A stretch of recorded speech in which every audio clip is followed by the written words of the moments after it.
চলো মেনে নিলাম তুমি আজকে ইংরেজি শিখবে, চলো মেনে নিলাম সে সত্যি কথা বলেছে। দেখো প্রত্যেকটা বাংলা বাক্যের এক্সপ্রেশনে আমরা দেখব চলো মেনে নিলাম, এই বিষয়টা যখন থাকবে আমরা কিভাবে ইংলিশে ট্রান্সলেট করব। আমরা কিন্তু বাংলায় এক্সপ্রেশনে অনবরত কিন্তু এই ধরনের বিষয়গুলো দেখি, কিন্তু ইংলিশে কিভাবে বলতে হবে এই বিষয়টা নিয়ে আজকের আলোচনা করব। দেখো এখানে এই বাক্যগুলো যখন দেখব তখন আমরা কিভাবে ইংলিশে ট্রান্সলেট করব।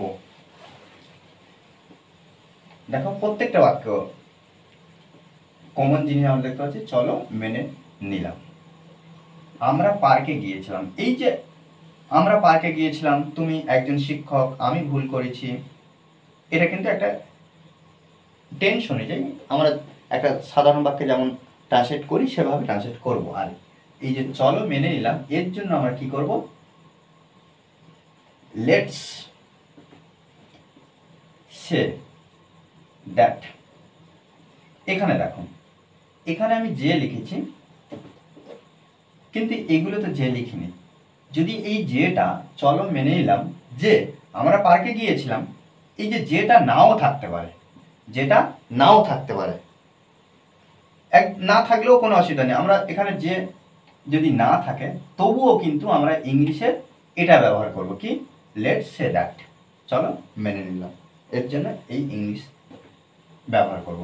আমরা পার্কে গিয়েছিলাম, এবার এটা যেমন ট্রান্সলেট করতে হয় তেমনভাবে করব, কি আমরা গিয়েছিলাম, তাহলে গো মানে যাওয়া, তাহলে পাস্ট ফর্ম আমরা ব্যবহার করব we to went, we went, অর্থাৎ এটা কি ভি টু আর এটা সাবজেক্ট। উই ওয়েন্ট আমরা গিয়েছিলাম কোথায়, to the park, to the park,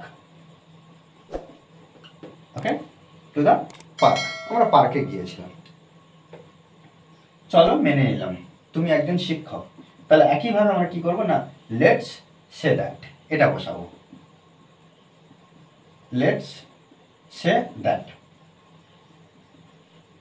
that. তাহলে তুমি একজন শিক্ষক সহজভাবে আমরা কি করব না ইউ আর আ টিচার, ওকে। চলো মেনে নিলাম আমি ভুল করেছি, লেটস সে দ্যাট আমি ভুল করেছি, তাহলে আই মেড আ মিস্টেক, ওকে। চলো মেনে নিলাম একইভাবে আমরা কি করব, লেটস সে দ্যাট, চলো মেনে নিলাম তুমি ঠিক বলেছ, বলেছ, তাহলে এখানে ইউ বলা হয়ে গেছে পাস্ট টেন্সে, তাহলে সেট ঠিক রাইট, তাহলে ইউ সেট রাইট, তুমি ঠিক বলেছ। দেখো এইভাবে কিন্তু আমরা সুন্দরভাবে ট্রান্সলেট করব। প্রত্যেকটা বাক্য কিন্তু আমাদেরকে বুঝে নিতে হবে, তবে কিন্তু আমরা সুন্দরভাবে ট্রান্সলেট করতে পারবো।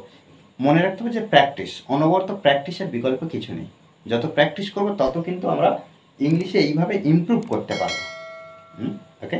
আর এই ক্লাসটি যদি ভালো লাগে অবশ্যই লাইক কমেন্ট শেয়ার, আর যারা এখনো পর্যন্ত এই চ্যানেলটি সাবস্ক্রাইব করেননি তারা অবশ্যই চ্যানেলটি সাবস্ক্রাইব করে পাশে থাকবেন। Okay, thanks for watching this video.